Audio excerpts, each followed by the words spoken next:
Welcome, my kiddos. This is Mrs. Hunkeler here to read a good book to you today. This one is called The Blue House Dog. Again, another one of my favorites. It is written by Deborah Blumenthal, illustrated by Adam Gustafson. It's a wonderful book. It tells about what it's like to lose someone you love and how to find someone all over again. So let's get started with The Blue House Dog. Open. Blue House Dog. Now see, there's the dog right there. Let's see what happens with this great dog, this great book.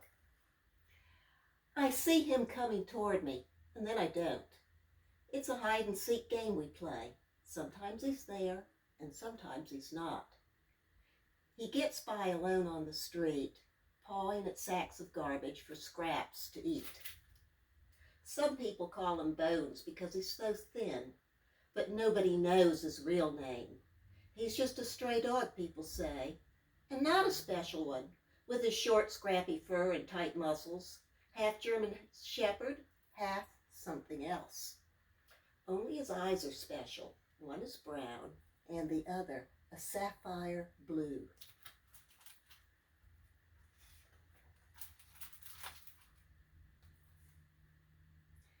He used to live with an old man in a house painted ocean blue on a street with daffodils and tall trees as old as time. The man had no one in his life except the dog. He took him for long walks through the park in our small town just outside a skyscraper city. But one day, the old man stopped living. He just sat in an armchair in his house for days until the police broke through the door. The dog was crouched down at his feet, whimpering.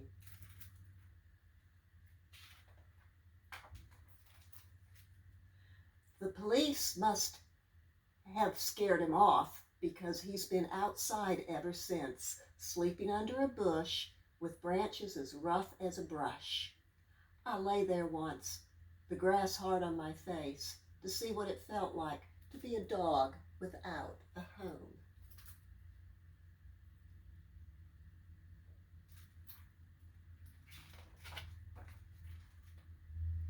All day and night, in sun and rain and snow, he walks the streets now with his smart pointy antenna ears up and his head hanging down. I whistle out when I see him, then run to the refrigerator and pile a plate with hams, franks, anything I can find. Bones leaps at the food. When there's nothing left, he turns to go. Wait, I say, reaching out, but he's already gone.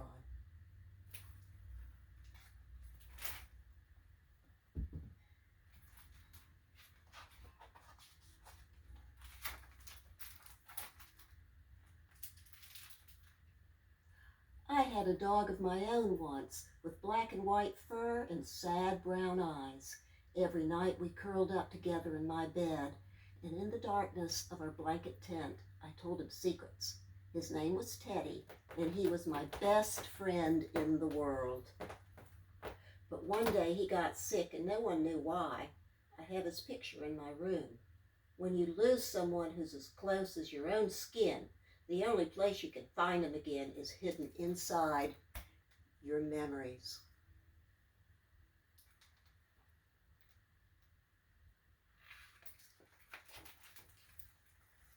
One summer day, Bones must have been thinking more about food than anything else. He didn't see the car pulling out. "Watch out!" I screamed as I raced toward him. The car braked. There was an awful screech. I got there just in time.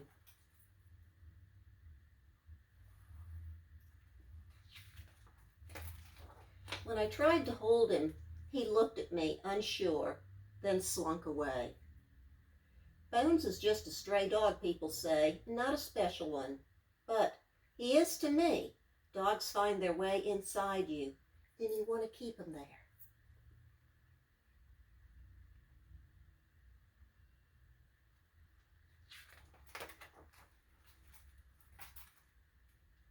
There's a dog catcher in town who has his eye on Bones.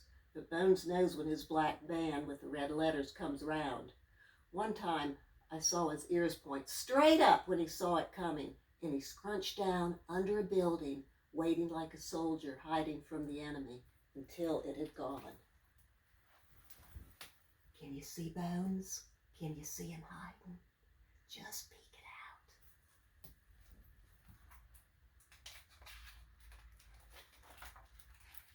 out. On a gray day in winter, they start to tear down the blue house with Bones's old life inside. Now he'll have even less than he had before.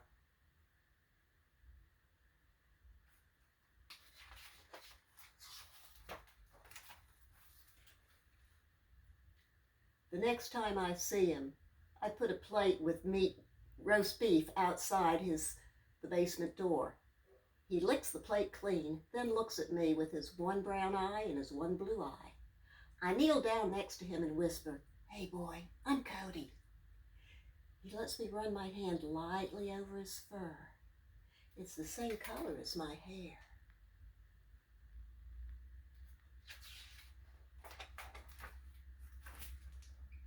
With my other hand, I open the door behind us. Inside is a red striped blanket that covers our worn green couch. I put a biscuit on the blanket. His ears go up and he dashes in, grabs the biscuit, then dashes out. The next day, I leave the door open and put another biscuit there. Then the day after, again and again, each day, he stays a little longer.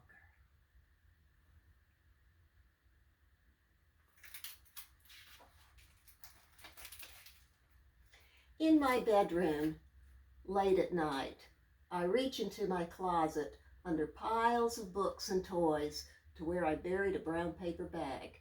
I dig it out and slowly unwrap the dog dish. I remember shopping for it, looking in every store, then finally picking just the right one for my puppy. It's fire red with smiling dog faces all over it. After he died, I didn't want to see it anymore.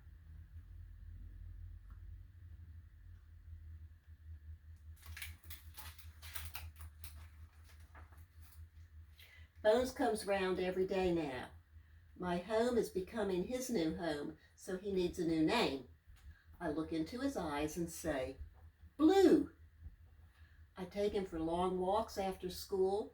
I don't need a leash. He stays right next to me. Whenever we put the place where Blue's old house used to be, he makes a sound so soft that I'm not sure if I heard it or not. It's a sad sound, like a cry from deep inside his heart.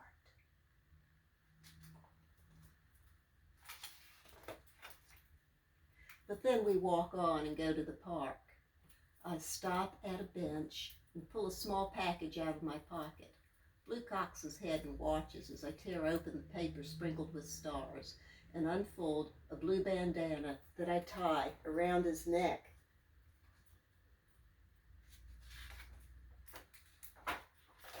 The dog catcher doesn't come to our neighborhood anymore. There are no stray dogs around here now. Blue likes it that way, and so do I. The end. I hope you all enjoyed the story of the blue dog. Bye for now.